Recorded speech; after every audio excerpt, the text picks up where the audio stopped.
Welcome to Kim's Creativity Hacks.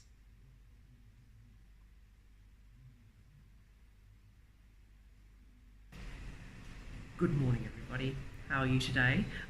This is Kim Hamer, live on YouTube, and I'm coming to you from Geneva today. So I have set myself up in the Movenpick hotel in the foyer here, and I have been in Geneva with my sister for the last week. So she's offered a meeting and I'm taking the opportunity to catch up on a few things. So this is Kim's Creativity Hacks, and today's creativity hack is about practicing beginner's mind. Practicing beginner's mind is actually an age-old practice, and it comes, so they say, so I've read, from Zen Buddhism, and it's the practice of just emptying your mind of what you know. And for me, it's a lot like being childlike. It's not something we do very easily or very naturally in today's society, where we all feel we're expected to know things, to understand things quickly, and we're not very good at saying, I don't know. And we lose that childlike ability, I think, to see wonder in things, to wonder how they work, to ask questions, to be curious, and to really explore. So I wanted to share with you today how practicing beginner's mind has unleashed something for me. At the beginning of June, I did a course where one of the presenters was talking about producing your own content, and in particular he talked about video content. Now, I've done lots of written content before, and I have been interviewed by other people before, but I have never produced my own video content, and I had certainly never posted stuff on YouTube or put videos on LinkedIn or things like that. So at the end of his presentation, he issued a challenge. He said, if you really want to build this video content muscle, do 30 videos in 30 days. No breaks, just one video every day for 30 days. I decided to take on the challenge.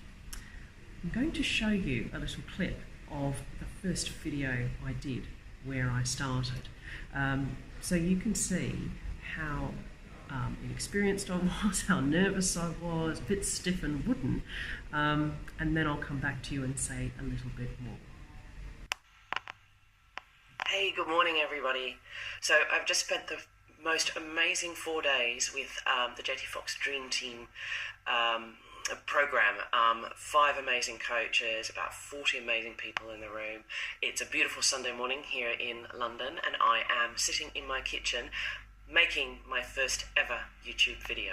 It's one of the challenges that Coach Myron set us on the weekend, and it's about building the muscle. I have never made a video of myself before. I have no idea what I'm going to say and what this is going to be like, but I am going with it, and as Coach Myron said, I'm starting to build a new muscle. What was interesting about this 30 videos in 30 days challenge was I actually posted all of my videos to the Facebook group that we created out of the event where I originally took on the challenge.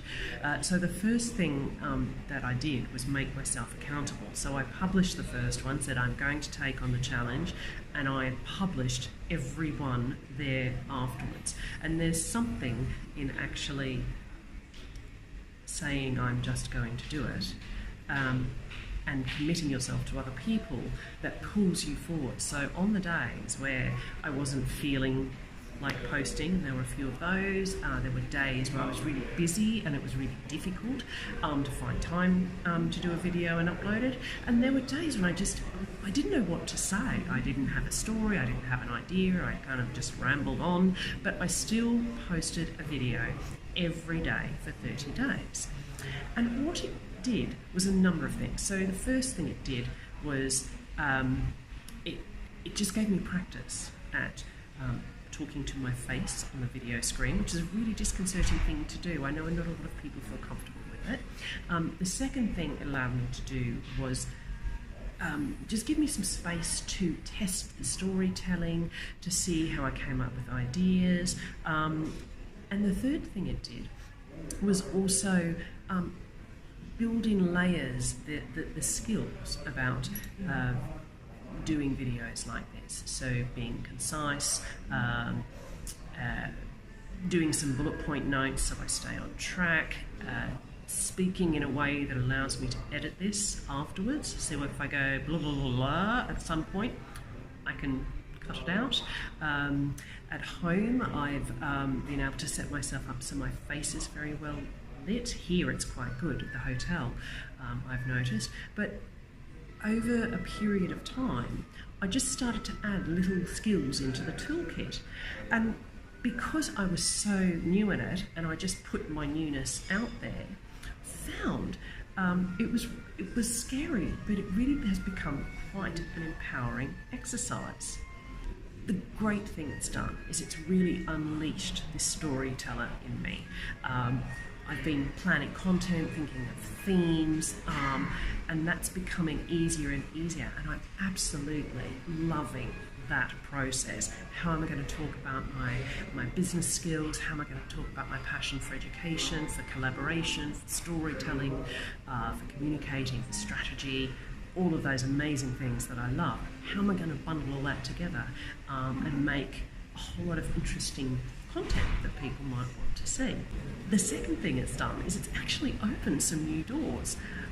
So I posted my first video on LinkedIn, and it was a video on storytelling and some steps about building trust. So I posted this. I had a great response. Within 24 hours I had 200 views of this video, which was unheard of. But the other thing that came out of it was an old contact of mine reached out to me and said, I'd love to have you on my podcast series that's just going into its second season. Would you be willing? I've never done a podcast before, so I just said, yes, let's see what happens.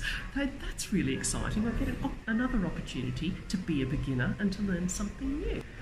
And the third thing it's really done is given me a thirst for learning more about this. So I've gotten some great courses from a couple of experts I know on content, and I'm going to be doing those.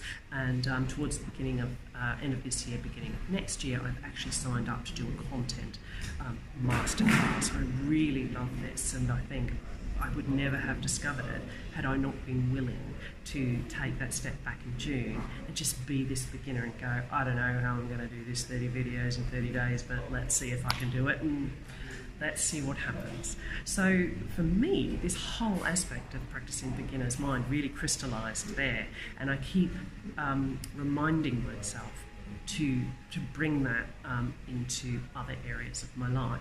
The other thing that's really useful in practicing beginner's mind is ask questions about things you think you already know the answer to. You may be really surprised about some of the answers that you get. And the third thing I'd say to you is just do new things. It's a great practice. Try and do, maybe it's one new thing a week. It might be something really small, but it gives you practice at being new, at being uncomfortable, and about not having all the answers. And I think that's where this lovely practice of having beginner's mind really comes into its own. And I've loved it. I've really seen in this video exercise that it's tapped into my creativity. So that's it for today's creativity hack. Practicing beginner's mind. Please let me know if this is something you do or you try. Let me know how it goes. I'm signing off, live from Geneva. I hope you have a fabulous day. Get creative, and I'll talk to you soon. Bye-bye.